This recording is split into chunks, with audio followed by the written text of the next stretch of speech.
Hey,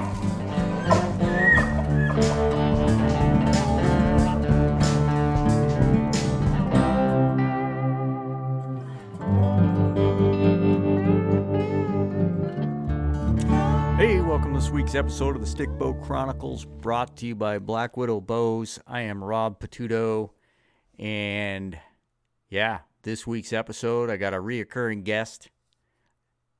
Really enjoy talking to this guy. There's lots of folks that dream about doing it. There's lots of folks that think they've done it all, and then there's folks that have done it all and have a ton of knowledge. So anytime I can get somebody like that on and glean some knowledge out of them, this guy's field of expertise is definitely clothing and, staying warm, how to survive in the outdoors. That's right. If he was French, we would call him John Barklow, but he's not, so we'll call him John Barklow. Love talking to this guy. He's super cool. You gotta follow him on Instagram if you're on Instagram. He puts up some really, really good videos. What's it called? IGTV. They're like, I don't know, they're like 10 to 15 minute videos. And it's high level information on staying warm in the outdoors, staying safe, staying comfortable. Jean Barklow. And like we joke in the episode here, don't take his scowl personally. If you were in the military, you'll understand. Let's see. You know what? I'm just going to call her good right here. We're going to get out of here and get right on to the episode. Big thanks to the sponsors, the Footed Shaft, Kifaru International, Selway Archery, Ironwill Outfitters, and of course, Blackwidow Bows. Stay out there, get after it, be safe.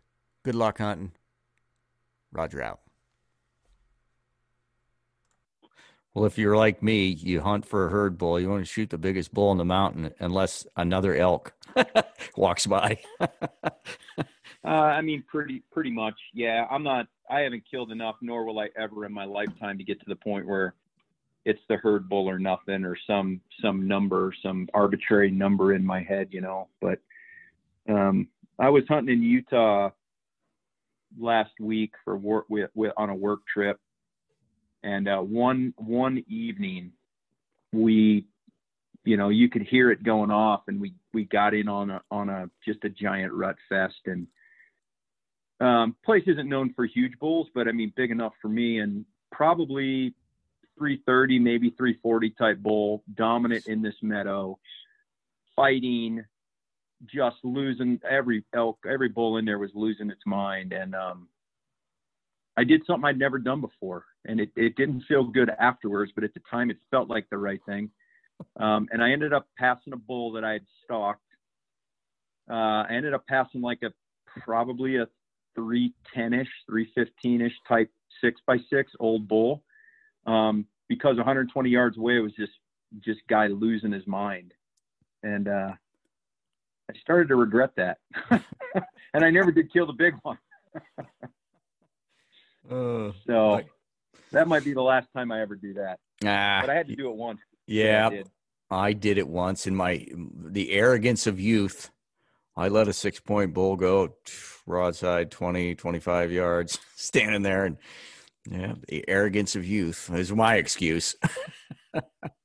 Well, I don't know what my excuse would be then, Rob, because I'm certainly not youthful.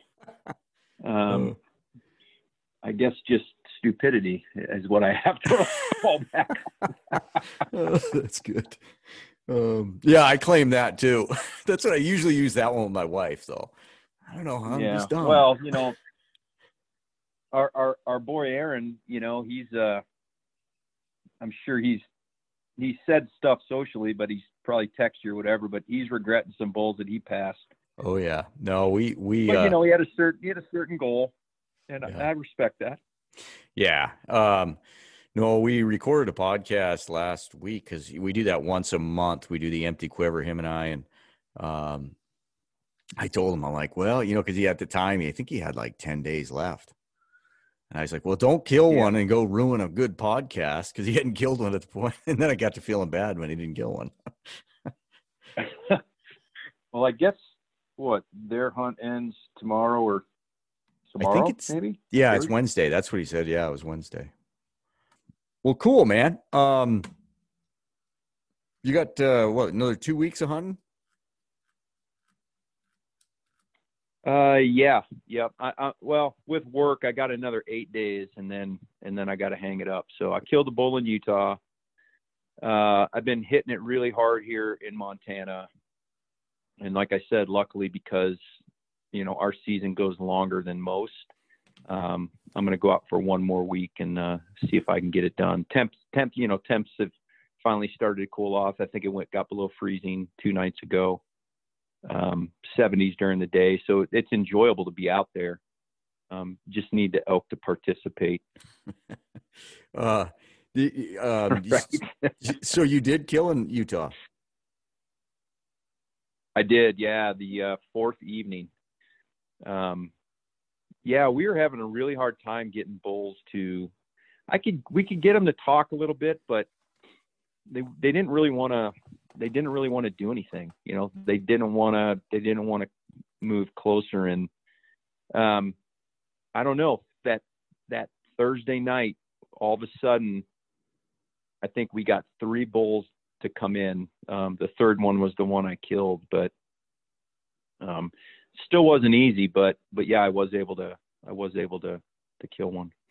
I don't know what your techniques were. I mean, we don't have to go down that rabbit hole, but I've always been a bugler. That's just my go-to thing. I have a lot of variations in my bugle. It's always worked for me. Same thing with my buddy. When Chris Rowe came on and we talked about cow calls, I've heard other people talk about it, but it made so much sense what he was talking about. And that lost cow and the assembly call, that was dynamite for us this year. I'm really intrigued by that. That's going to be in the arsenal forever now. Yeah. So let me go on record as saying, I am not one that feels comfortable talking publicly about hunting because I think I'm average at best. But I do get to spend a lot of time doing it, and I do get to do it in a lot of places. And I can call, but just like we were talking about, I think it depends. For me, it depends on what stage of the season they're in. Mm-hmm. Early season, I don't call at all. If I can spot a bull, I know you can't in the areas that you hunt. Some of the areas in Montana, if I can spot bulls, I just go hunt them like mule deer. I don't want to call. I'd rather they not know I'm there. But the second thing I would say is, and I haven't listened to the podcast with you and Chris. Apparently I need to go listen to that because it sounds super intriguing. I would say, I think it depends what kind of elk you're trying to kill. Depends on the tactic. So, I've heard guys say, if you want to kill a herd bull, throw the cow call away. If you want to kill, any bull, then don't be super dominant with your bugle or you scare them away. Yeah. Yeah. There's constantly evaluating the situation. Yeah, for sure. I was just, I was amazed at how effective at getting some movement out of them were, because I've never cow called much. It worked this year. I didn't kill them. It's a technique that if you bring the cows to you, the bull will follow.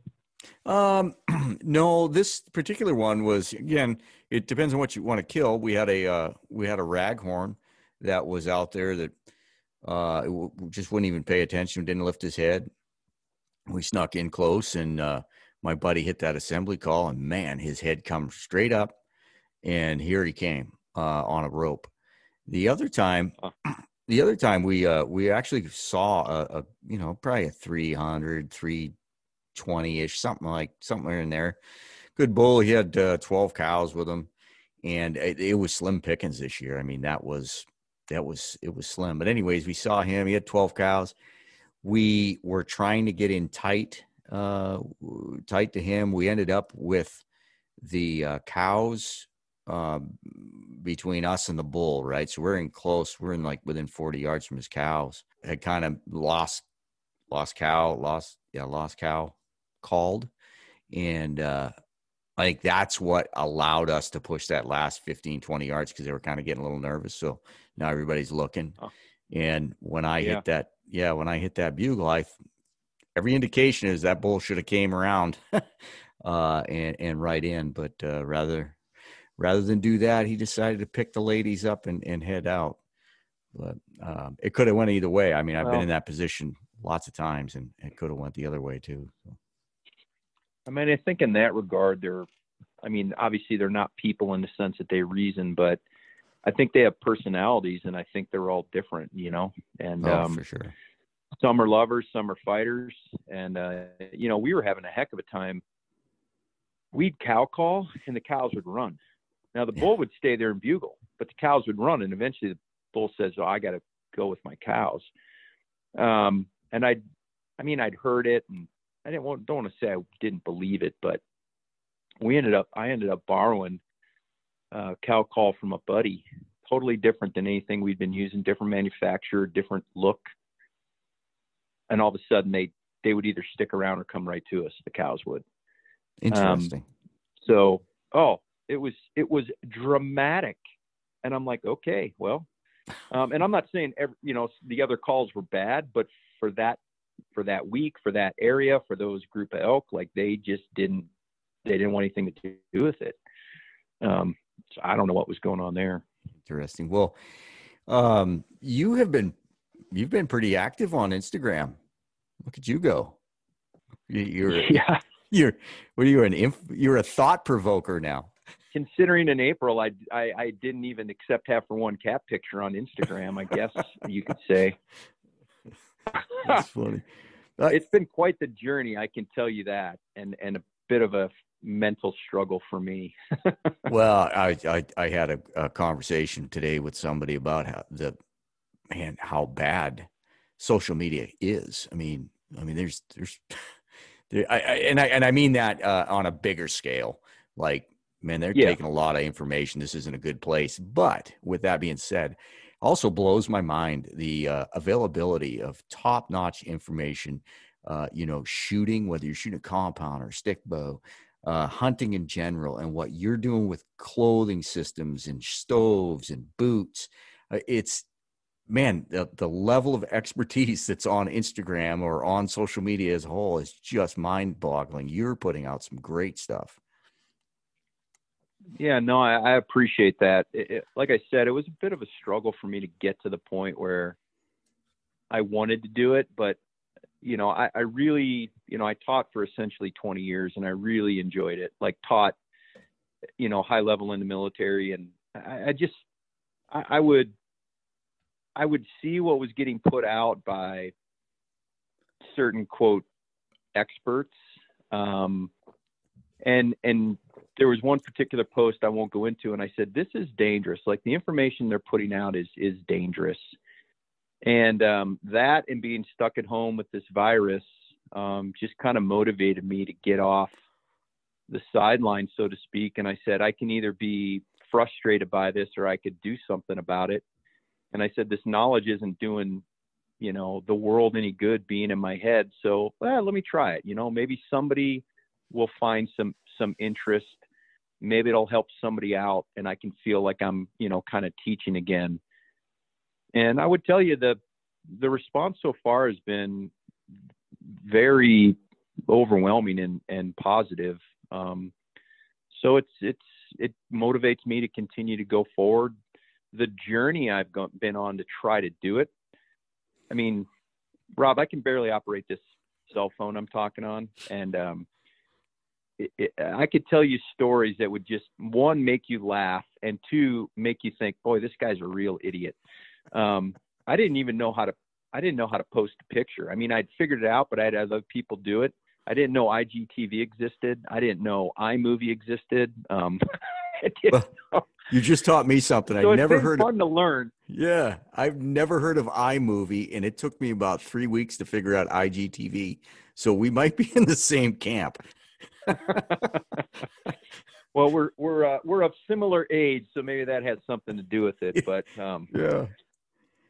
yeah. So but, you came on and we talked about kind of high level clothing systems, and that was really well received. I mean, good. Yeah, no, the feedback I got, and the one I passed on to you is like, and I have to say it again or Drew will kill me. He's like, we need more Sitka solid colors. So there, I've passed it on, Drew. I'll go on record as saying I think you'll get them sooner than later. No, again, man, the amount of the level of information all the way across the board is pretty staggering. I was hoping to get you on to talk specifically about moisture management. For me personally, when I start whitetail hunting, no, so I guess I'm talking about in a colder environment, more specifically like October, November, not as much, when we have warmer day temperatures, but I hike in 2 miles, which isn't a lot, but you walk in 2 miles to a whitetail stand in the dark, and you're climbing the whole way. It's a battle. I mean, I'm generally in a pair of long underwear and tennis shoes if there's not too much snow on the ground, with all of my stuff in my pack. I don't even know where to ask you to start, but can you talk about moisture management when you're going to go stand on a tree stand for hopefully 6-8 hours? Yeah. So this is actually very, very timely because obviously October is just around the corner, and I'm going to, I think for the next month, specifically focus on whitetail hunting because it's a really specialized, unique experience. And the way you're doing it, quite frankly, is about as extreme as it gets because you're hiking so far into the mountains. And then once you get there, you're going to take up a position, I'm guessing, in a tree where you don't want to move. And so trying to stay warm, becomes the battle.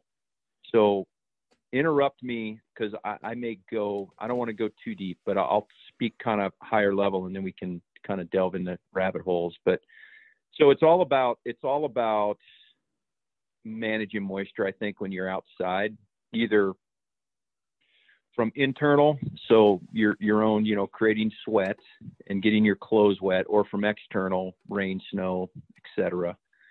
The clothing you put on has to manage that moisture. And really, what's super critical is the layer next to your skin.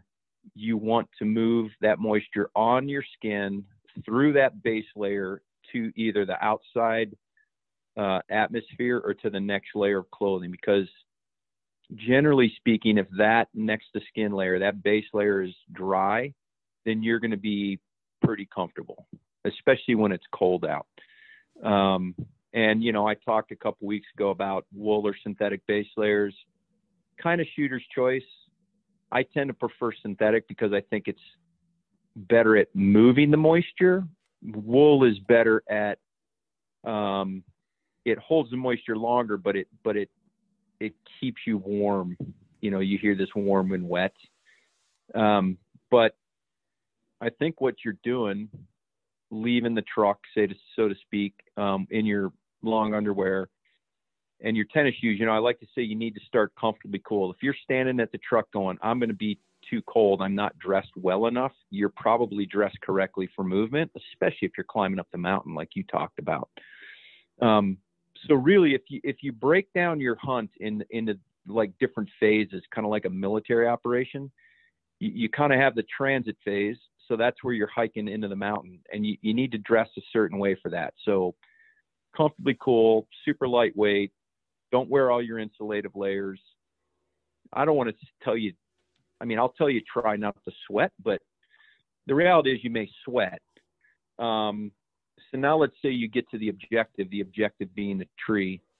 Depending on how long you have to be there, if you sweated yourself up, the first thing I would do is try to trap that body heat by starting to apply some insulative layers. And if you have a good base layer, when you put a puffy jacket on, or one of our Fanatic jackets or whatever it is, it's gonna trap that body heat and dry that base layer super quick. So now you're dressing for this static endeavor, this couple hour or potentially all day, sit or stand. So now you want to layer up. So you want to use lofted insulations, and we can get into that, but it's super critical that you wear some type of beanie, because if you put a bunch of clothes on your body and you don't, what I call cap the chimney, all the heat's just going to go right out the top of your head. And I think the other critical thing that people tend to overlook is what you're standing on. So you're all wrapped up in lofted insulation. You have a beanie on. I'm assuming you've brought boots. But if you're standing on a metal tree stand, an aluminum tree stand that conducts cold and has air circulating all around at 360 degrees, it's just a matter of time, sooner and later, then your feet are going to get cold. So you need to insulate your feet from that tree stand. And I'm a big proponent of standing on a closed cell foam pad or taping a closed cell foam pad to the tree stand that you're sitting and standing on. And then lastly, I would tell you, and this is going to be somewhat controversial, I think, but now you're standing there, you can't generate a lot of body heat because you don't want to move because these whitetail are so sketchy. At a certain point, whatever food you ate, you've probably burned most of that off on the hike in. You need to fuel your internal engine to continue to produce body heat so that body heat is continually trapped to keep you warm. And hydration is a part of that as well. So, a lot of people don't like to eat on stand. I find that it's critical, and we can kind of get into what maybe that food is, but, I think it's critical to do because your body is the only thing that's going to keep you warm. And then that clothing is trying to trap that and insulate you from the cold. Yeah. So when you say hydration, specifically, is it cold, hot, just hydration? I mean, you're not saying that you got to drink something warm. I'm not necessarily saying you need to drink something warm. I mean, drinking something warm is comforting for sure, and it will make you feel good. And certainly ingesting warm liquids when it's cold is not a bad idea. But as a general rule, your body thermoregulates or heats and cools itself the most efficient when it's hydrated. So if you're hiking in and you don't want to hydrate because you don't want to piss in your tree stand, I get that, but also don't be, surprised if you're not as warm as you think you should be. Yeah. And then going to that closed cell foam, you're saying just enough to break the conduction of the metal from your footwear. Is enough. Do you ever try those zip-on booties? Does Sitka have any of those? They don't, but that would work as well. Anything that's going to add insulation between your boot, the bottom of your boot, and that metal tree stand, because you can lean against a tree. There's some conduction for sure, but there's not as much. But that cold metal, and then most of them have grates on them. So then you have air circulating all the way around your foot. Let's be honest. I mean, a lot of times that's the first thing to get cold on most of us, right? Oh, yeah. And it's not like you can just stomp around on a tree stand platform to warm up. So that's why this is such a unique endeavor. I mean, if I'm in the mountains, if we're hunting elk and I get cold, I can swing my arms, I can stomp my feet, I can run around in circles, I can do push-ups. You can't do any of that on a tree stand. And so that's why it's so unique. So to start out wet, just put you without the proper clothing, just put you in a hole. So you want to try to manage that. You want to moderate your pace as you're going in. And then you immediately want to apply your layers to trap that body heat and capture as much of it as possible. And then continue to try to fuel that during the day. Do you, I don't want to derail you, in your order of business, but what about socks and can you talk a little bit about footwear and socks? Yeah. So all the best socks out there are wool. And I think it's a great question. All the best socks out there are wool. If I was doing what you were doing, what I would probably do, and forgive me, because I haven't done it. So I'm just kind of thinking off the top of my head. I would probably walk into my objective dressed a certain way. I'd get there. I'd take those tennis shoes off. I'd take that pair of socks off. I'd put them in some kind of airtight bag. And I put a fresh pair of socks on after I dried my feet out. So they're dry, they're warm. Put those feet in the boots. And then try to insulate myself as much as I can from that metal grate on the tree stand. Yeah. Yeah, I'll tell you. You could go so far as to change your base layers, but and maybe if odor is of a primary concern, but a good base layer is going to dry within 10 to 15 minutes. Yeah, I tell you another advantage of hiking in your underwear in tennis shoes is I ran into somebody 2 years ago, and I'm pretty protective about my whitetail spots. I don't have a lot of good ones. Yeah, I didn't see him the rest of the season.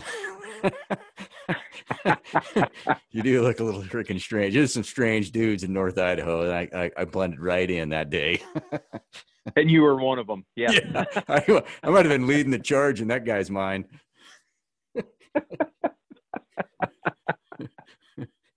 Oh, there is something to be said for that. Oh, hell yeah. Well, cool.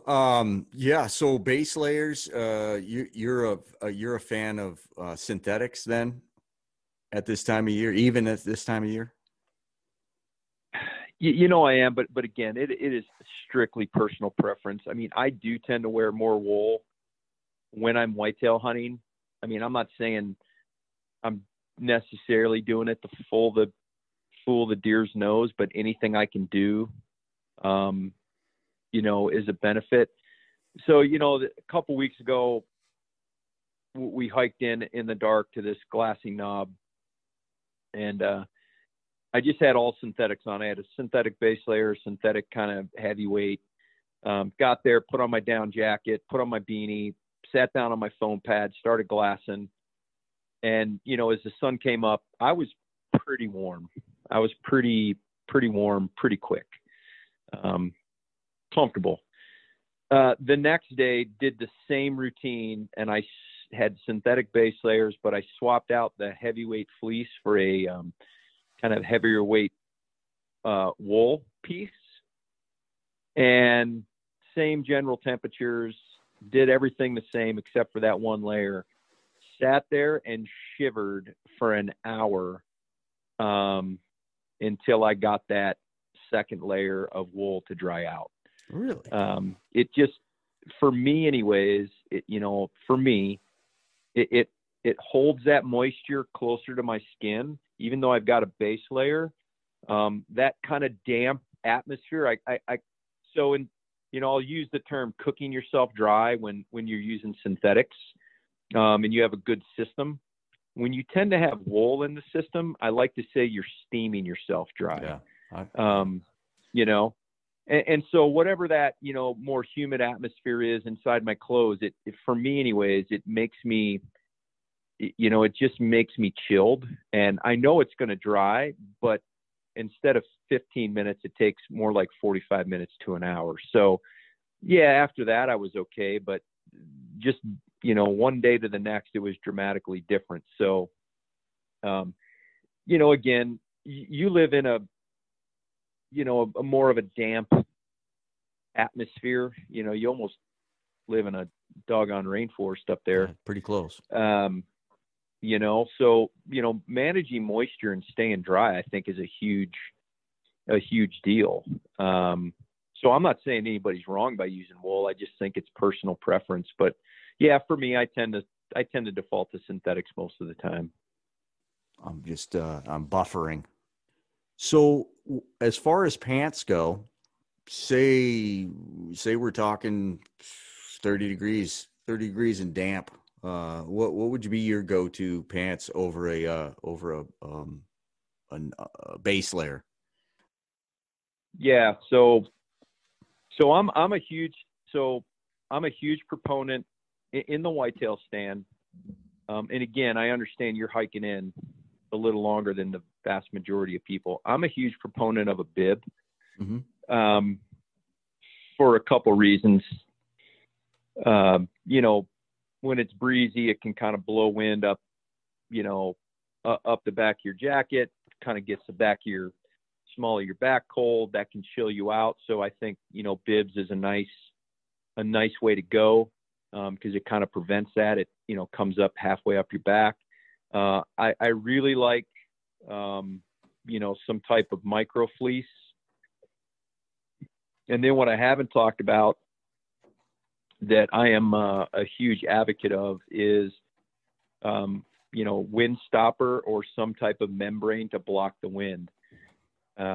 People tend to underestimate, you know, what's called convective cooling when the wind's blowing against you. So as an example, if, you know, you got to your tree stand, you were sweated up, you put your clothes on, you climbed up in the tree, you had trapped your body heat, but you were a little damp and you didn't have something to block the wind, that wind is going to strip the heat away from you incredibly fast. And once it does, unless you're fueling your internal engine, that's all the heat you basically have. And you're going to run at a low simmer the rest of the day and probably not be as warm as you want to be. So I'm a huge proponent of wind stopper to the point that I tend to wear double wind stopper, and I can kind of walk you through that. But I will wear like a synthetic brief, and then I will wear Gore-Tex wind stopper or Gore wind stopper bike shorts. And then I will wear some type of wind stopper vest over top of my base layer.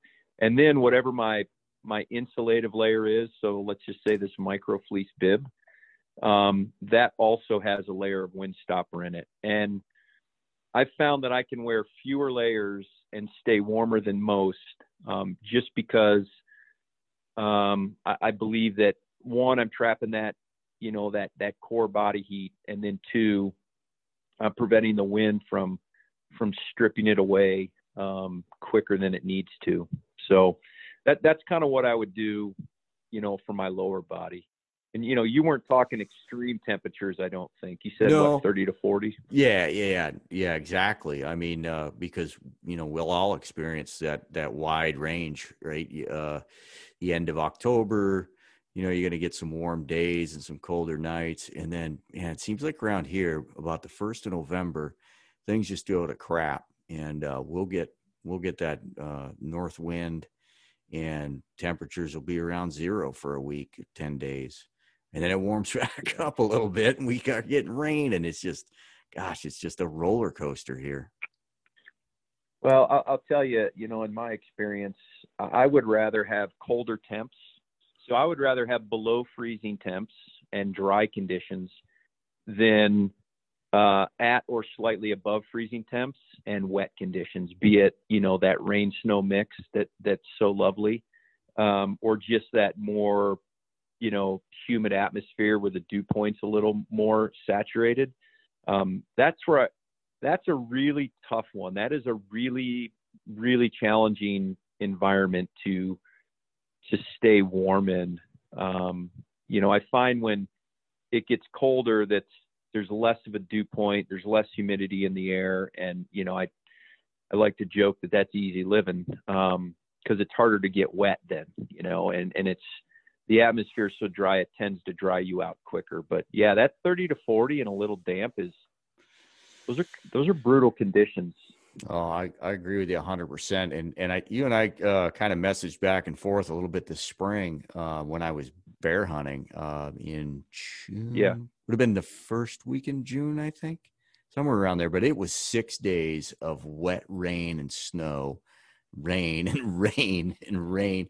And wow, what a grind on the stand. And it was, you know, probably 4 hour sits. Yeah, absolutely miserable. Yeah, that's I mean, just mentally taxing, right?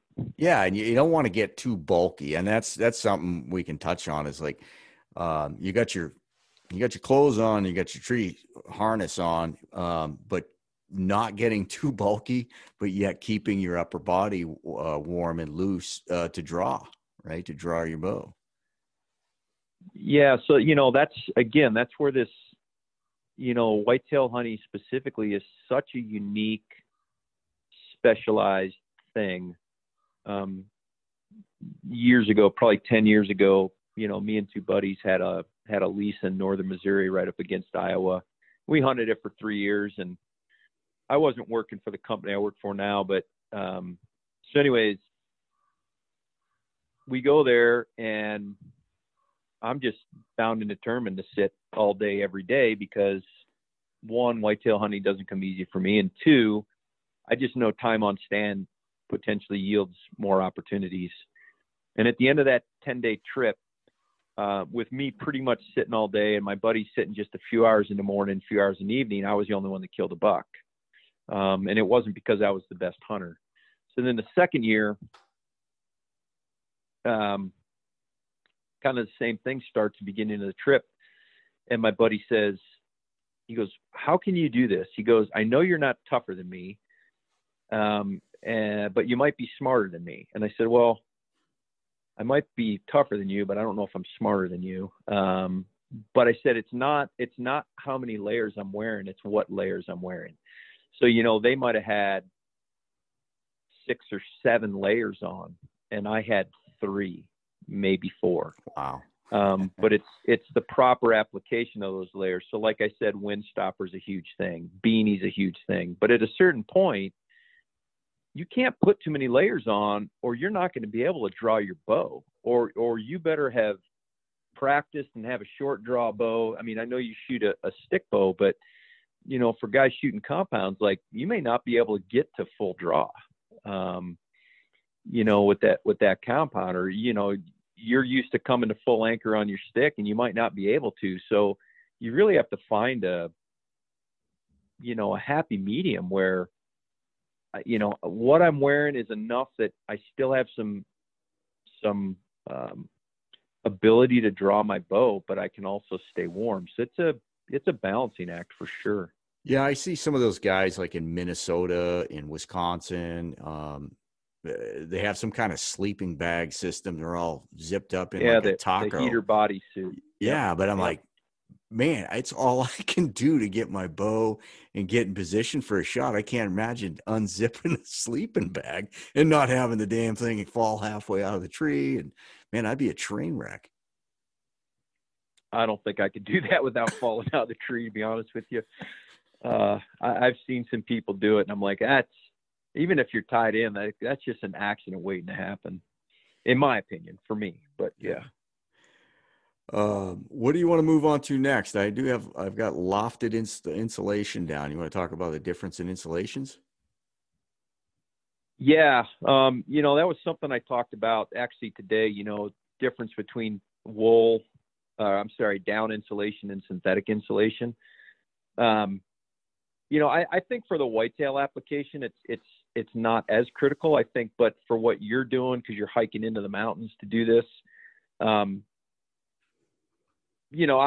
would say for the whitetail hunter, it's probably shooter's choice, but, down is going to be really good warmth to weight ratio. So really warm in a lightweight package. Most of these downs are treated now with a water repellent finish. The stuff at Sitka is a down synthetic blend, which is, I think, the best of both worlds. But it's a good option, especially if you're carrying stuff as far as you are, Rob. But synthetic insulation can do some really great things as well. There's some really new, innovative stuff with some kind of, NASA technologies that you may or may not see here in the near future. But I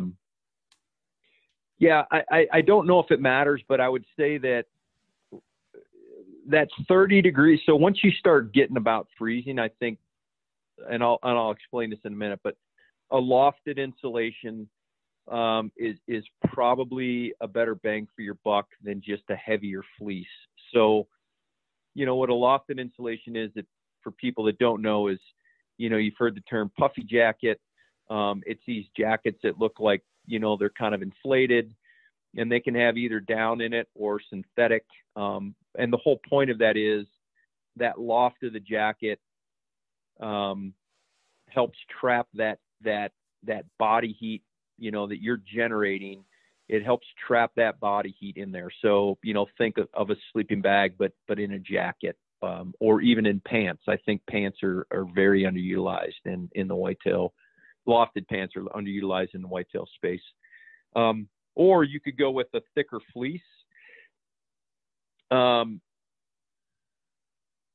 the fleece is going to be heavier. It's not going to be as packable.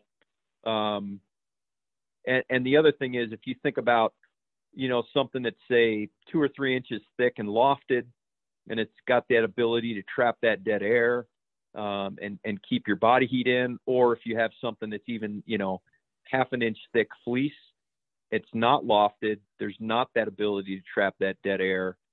It's not going to be nearly as insulative. So, again, kind of personal preference, but I think for what you're doing, a lofted jacket, for sure. And then what you're going to have to do is shoot in it and figure out, okay, do I need an arm guard? What kind of arm guard? And then get an arm guard to fit over your bow arm, so that you're not getting string slapped. But I'm a big proponent of that, especially when it starts getting, at or below freezing. Yeah. I know that I had a jacket. I was trying to work up a system a few years ago, and I had this fleece jacket, and it had windstopper in it. But when I got those layers on, man, I was like the freaking kid on A Christmas Story, when he falls over and he can't get up. Yeah. That's brutal. Yeah. Yeah. I don't think I need a harness though, because I got enough padding if I fell out of the tree stand. So, for what you're describing, I'm trying not to be coy here, but, for the conditions you're describing, for where you're going, here's what I would wear. I would wear, from Sitka, that's who I work for. I'd wear a core lightweight hoodie and a core lightweight bottom. That's what I'd have on my body, maybe a pair of merino boxers. That's what I'd hike into the tree stand in. And then, I'd apply a windstopper vest. So, I really like the mountain vest. It's just super thin. Windstopper just traps the heat in my core. And then, these bike shorts that Gore makes that are windstopper. So I'd put those on. And then I think for what you're describing, I would probably go with something called the Stratus bib. So it's a windstopper micro fleece bib. Going to keep your lower body, warm. It's not, your lower body isn't nearly as important as your upper body, where the internal organs are. And then for you, Rob, because of the distance you're traveling, you're going to have to make a decision. So, you could do one of two things. You could either, have something like, the Celsius, I think it's called the Celsius. It is called the Celsius midi jacket. So it's kind of a hybrid lofted insulation, on top. And then, I'd go with the Stratus jacket. So again, micro fleece, windstopper. So, you're looking at 3 to maybe 4 layers. Sometimes you wouldn't necessarily need that, either the midi jacket or the mountain vest. One or the other you could probably leave behind. And then I would cap it off with, with the Stratus beanie. So again, windstopper, micro fleece, quiet, ear ports.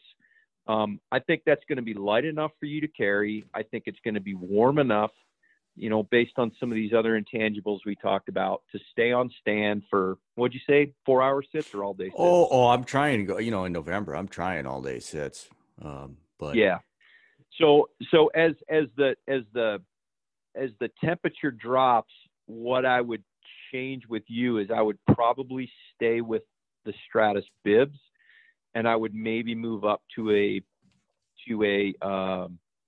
instead of the Stratus jacket, and the Celsius midi, I would still keep the windstopper vest on. I would go right to a Fanatic jacket. So this is a lofted fleece. So let me think. Yeah, so it's a treated down lofted fleece, windstopper with a Berber fleece on the outside. Most people say it's too warm. Now it's going to be a little bulky for you to carry up the mountain, but I think once you get to the objective, you're going to be glad you have it.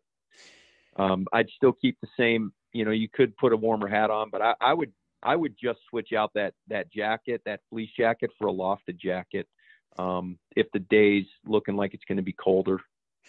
The mini jacket, is that a vest, or I don't think I've seen that, the mini jacket? Yeah, so it's called the midi, M-I-D-I, midi jacket. Midi. So okay. Midi, yeah. So like as a mid layer. Yeah, and so the Fanatic jacket is crazy warm in and of itself. If you're getting into extreme temperatures, you could wear this midi jacket underneath the Fanatic jacket. But for your application, because, I would want to build versatility into your system. And I also want to build, warmth, obviously, but I want to build low bulk because you're carrying it. That midi jacket with the Stratus over top may be a good combination for you. And then if you choose not to bring one, or you don't need to put it on in the stand, then you don't have to. And then when it started getting really cold, as November started to take hold, and you're getting all excited because the deer are starting to go goo-goo, that's when I would maybe go Fanatic jacket and just leave the midi at home. Yeah, I have a dry bag that I take, and then I have that 44 mag at Kifaru 44 mag, and that thing is stuffed with clothes. And I stopped 300 or 400 yards from my tree stand, and that's where I do all my changing, and then I'll stash that bag, and then just take my empty pack, just some food and just whatever I need for the hunt. But it's it's a process. Sounds really cool way to hunt whitetail.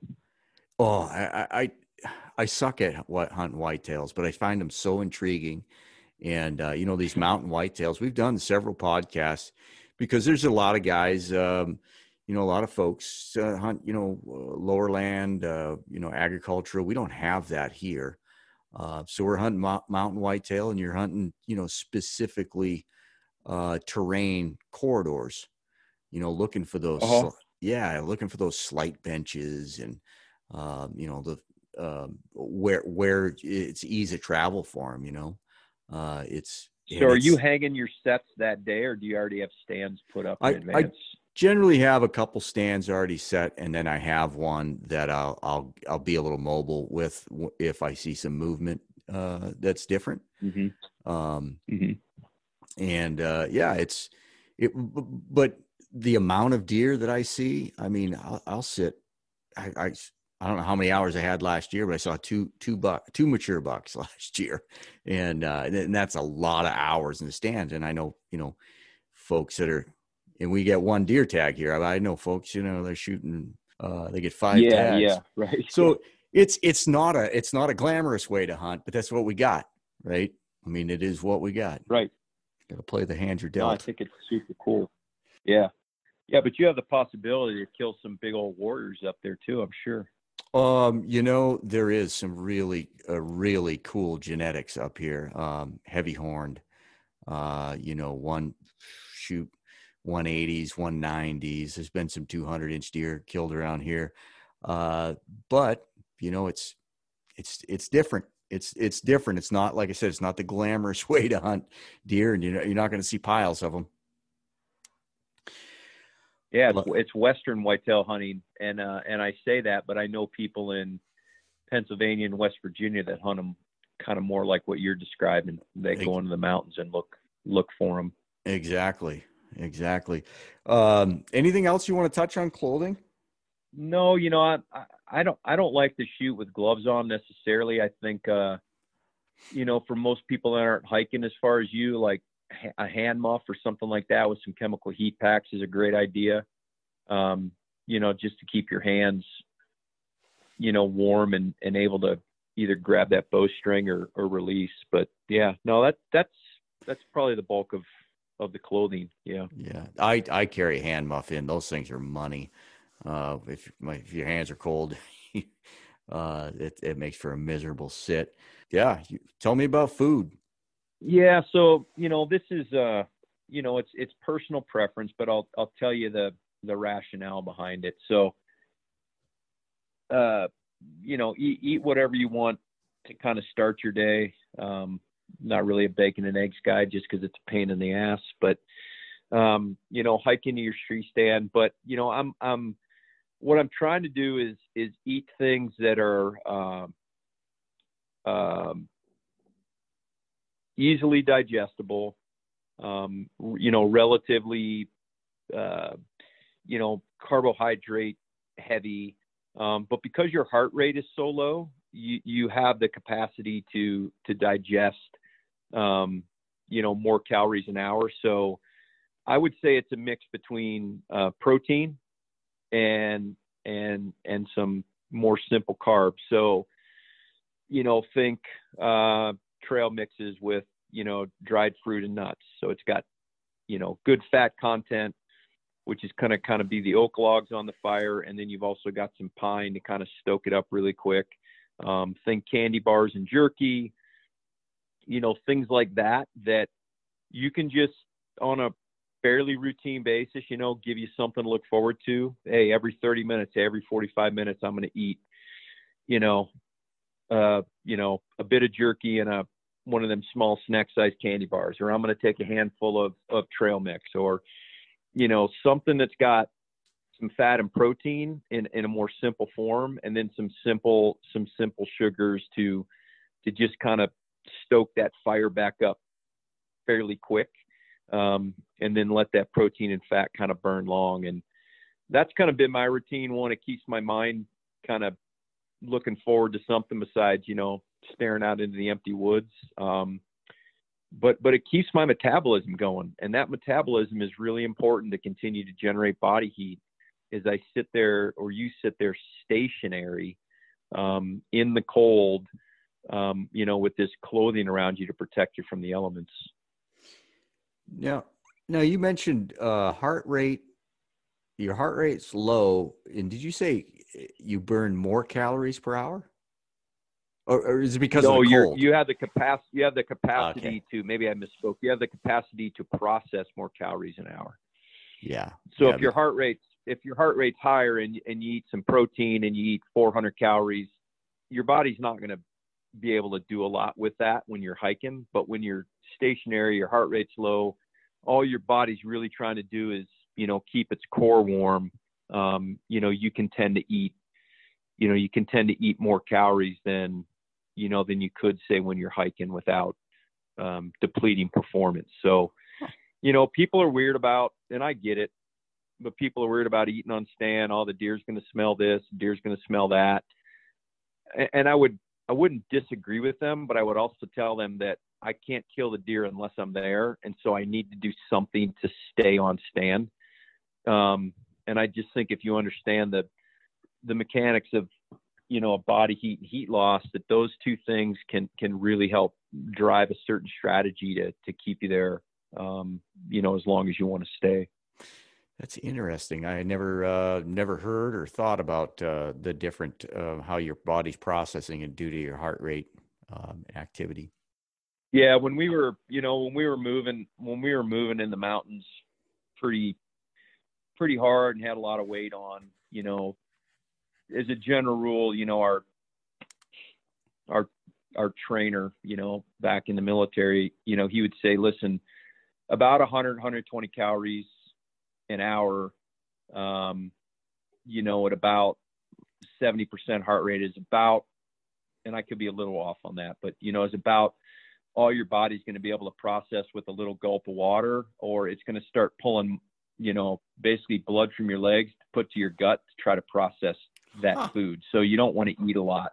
Yeah. But when you're just standing there, your heart rate's low, assuming you don't have a giant buck underneath you, you can afford to eat more. So, I don't like to tell people exactly what to eat because, ultimately that's kind of up to you and not super important, but kind of just generally the types of foods, so fat and protein can be a big part of your diet on stand, as well as just the simple sugars, which, I mean, let's be honest, like eating a candy bar on the stand boosts morale, right? Oh, it tastes good. It boosts morale. It's like, why not do it?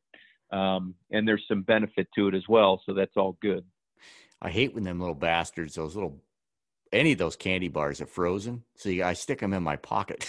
I hate, you reach for it and you're like, oh man, I'm going to break a tooth. The other thing I do is I take them out of the wrappers, because that's the only thing that bugs me when I'm going for something to eat. So I'll just take them out of the wrappers and put them in a little plastic, Ziploc or something. Yeah, 100%. Then you don't have the trash, but more importantly, you don't have the noise. Yeah, that's the only. I mean, you think you are the noisiest squirrel in the woods when you start doing that. Did you see that picture I posted today on Instagram about my tree stand cable broke yesterday? Oh, yes, I did see that. Buddy, I looked like a freaking scared squirrel when I figured out what was going on. I bet you did. You said, I heard a noise and looked down, and I'm like, oh, that's not good. Yeah. Well, what happened was my buddy I was down on the ground taking care of the bait thing, and he hadn't set a tree stand. He's a good sized guy. He had the tree stand up, and when you put a tree stand up, when I get it where I want it, I'll get in the stand, and then you just put your toes to the tree and just kind of gently push down with the balls of your feet, trying to set that stand down. Well, he misinterpreted that and was pounding on it with his foot out on the platform. I'm like, whoa, time out. So I'm sure it was abuse that caused it, but I think I'm going to get all my cables changed here in the next week or so. Wow. And, considering as far in as you are, man, that's the last thing you want to happen. Well, absolutely. That is where I'm at there is, it's drivable. I'm only half a mile off the road, but it's like an hour and 40 minutes to pavement. And I didn't bring my inReach yesterday, and man, be laying at the base of a tree up there is gonna suck bad. Yeah, it's gonna suck bad. So yeah, no, that would not be good. Yeah, that inReach is an awesome tool for sure. So food, water, clothing, man, this is good stuff. You got anything else that we're lacking? I think we've covered the basics. Just like I said, if I know it's not sexy and people call me a nerd, but if you understand the basic mechanisms of heat loss, then you can think through the scenario about how to counter that. So we've talked about that, right? Conductive cooling, standing on metal grade of a tree stand, leaning up against a tree, convective cooling, heat, or wind blowing across your body, and especially if it's damp at all, it's going to quickly strip heat. Evaporative cooling. So, you want to bundle up. You want to put a beanie on the top of your head. When it's really cold, and I'm sure it gets cold where you are, but even in the Midwest, when it's cold and I'm trying to kill a buck and I'm standing there, I'll put basically a neck gaiter, just a thin neck gaiter, kind of like what we have to wear fashionably around town nowadays, over my mouth, just to help kind of warm up the air and add a little humidity as I'm breathing in. And so if you understand these things, then you can kind of build your system and kind of, help counter some of the effects. It's not super complicated once you understand how to do it, but it's just a super unique, somewhat idiotic thing that we do by climbing up into a tree and then standing there completely still for hours. And it's tough to stay warm. It just is. It's always going to be a challenge. Yeah, you know, and we're talking specifically about what I do, and it's nothing like, I mean, it's foolish what I do. I'm sure I walk by deer to get where I'm at, but you know, guys in the Midwest, they experience some horrible conditions. I mean, ice, you know, like below freezing rain.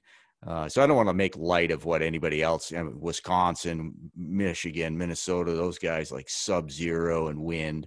So I'm not at all saying what I do is anything above and beyond. I do stupid things, but there's people that are doing dumber things than me. So I hope this helps. Yeah, but what you're doing, is unique from the perspective of the moisture management, right? Because you really have two different activities that you're doing. You have the commute, so to speak, you know, to the objective, and then you have the objective, and so they really do require, you know, not necessarily two completely different sets of clothing, but almost two different mindsets to do what you're doing. And I see it a lot. I mean, yeah, if you can take an ATV or a tractor or whatever to the base of your tree stand, like by all means.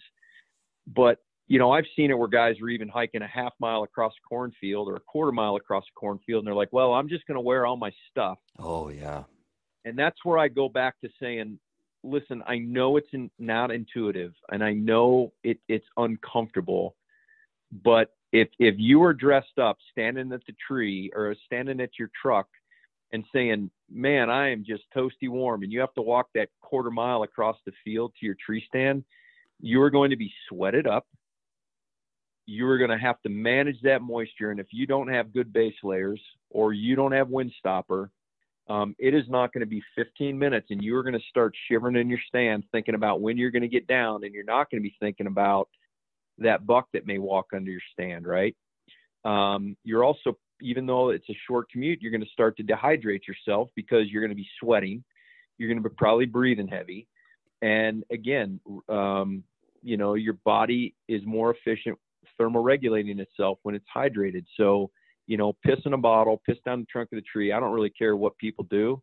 Everybody's got their own opinion, but, you know, hydrate and then eat a little food, and, you know, you'd be amazed. But yeah, it doesn't matter if you're going a half mile or 400 yards. It's the same principles apply. And that's why I think it's just so important that if people understand the why behind things, then they can apply it to their own circumstances. Right on, man. I got to say again, bragging on your videos. Those are awesome. I was telling my buddy about it when we were in elk camp. We had service, and I think you posted a video, and I was like, here, look, this is what I'm talking about. This is the guy. You got to follow him.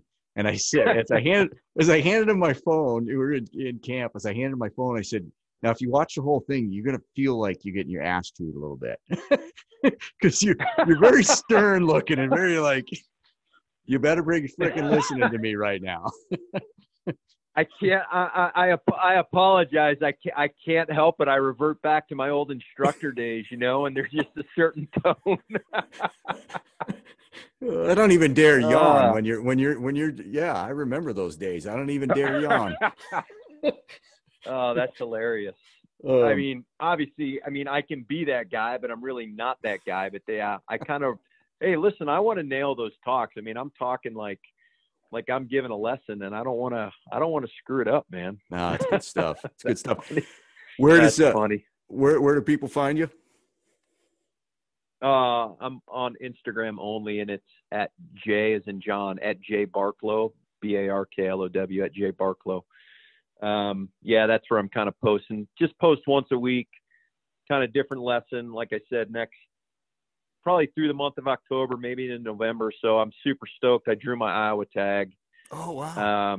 So I'm going there the end of October. I'm still working out the exact dates, but I'm going to try to give it, if I can with work, I'm going to try to give it 14 days, 10 for sure. But anyways, I'm going to start after this week. I'm going to start just dialing in and basically, Rob, going into a little more detail on specifically what we talked about today, and just get people to think a little different, get people to think outside the norm, and really try to refine their system so that, you know, when that buck of a lifetime walks by, hopefully, like, you're mentally engaged, you're physically ready, and, you know, you can make that shot. Yeah. Well, going back to going back to how well we can handle social media and all that, our abilities. It took me forever to share that video I shared of yours like last week or 2 weeks ago or something. Freaking driving me Yeah. crazy. I was going to screenshot. I don't the even damn know thing. how to do that. I don't even know how to do that. I think I got it. I don't remember. I think I got it. But yeah, I'll have your Instagram handle in the show notes. Okay. Big thanks for all sportsmen and sportswomen out there who find value in what you're doing. Big thanks. Yeah, thanks. It's always awesome to talk to you. Right on, dude. Good luck with the rest of your elk season and beyond then. Yeah, how's the giveaway going? Oh, they're starting to pile in. So it was a little slow on the get-go. It was funny. It was funny in the beginning because we did you jumped in on the giveaway last year. Was your first trad kill, and it didn't matter if it was yesterday or 1950. It was whenever you got your first trad kill. So this year we were doing the trad kill 2020. So whatever you kill from January 1st to December 1st. And right away I don't know if this guy was doing it as a joke or maybe he's a fortune teller, but he sends in this dandy whitetail buck and he's in the corn. And I think there was snow in the ground.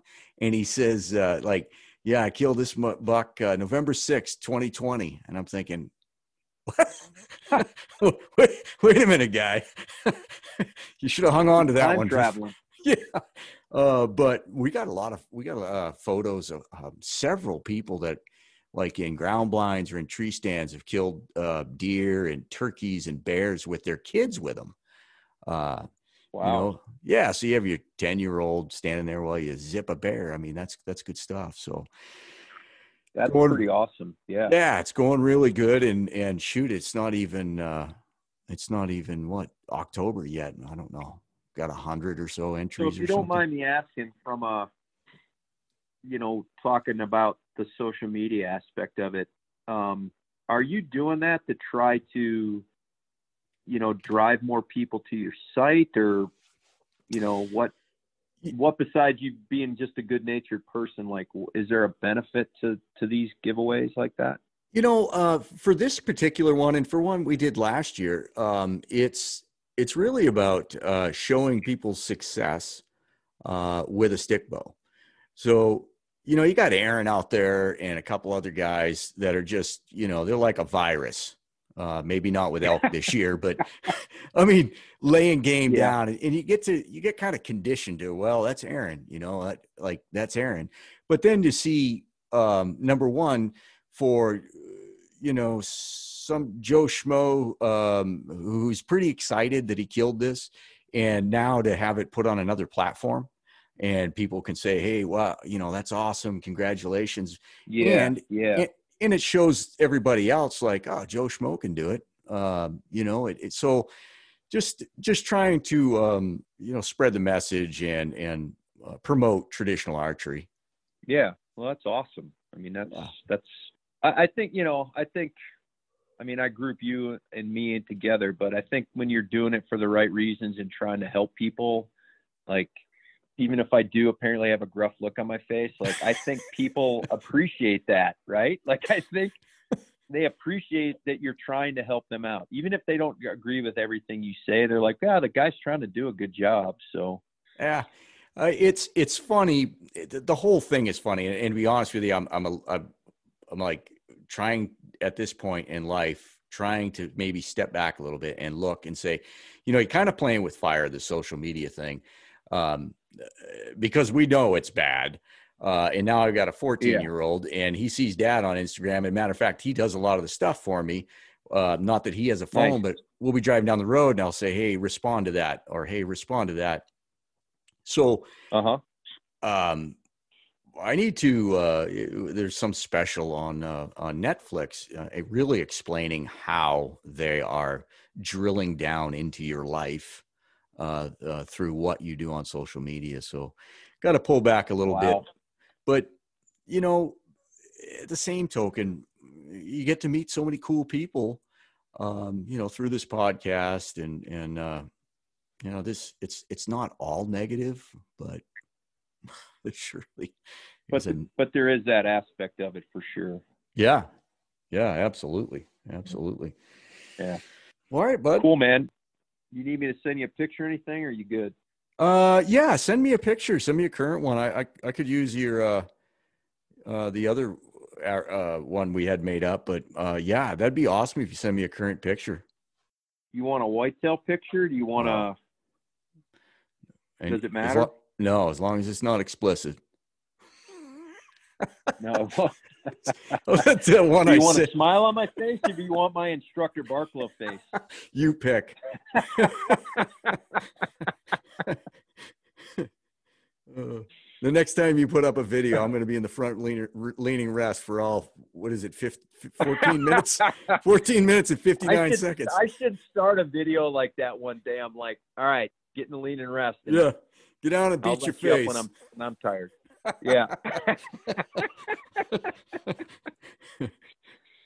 Oh, that's awesome.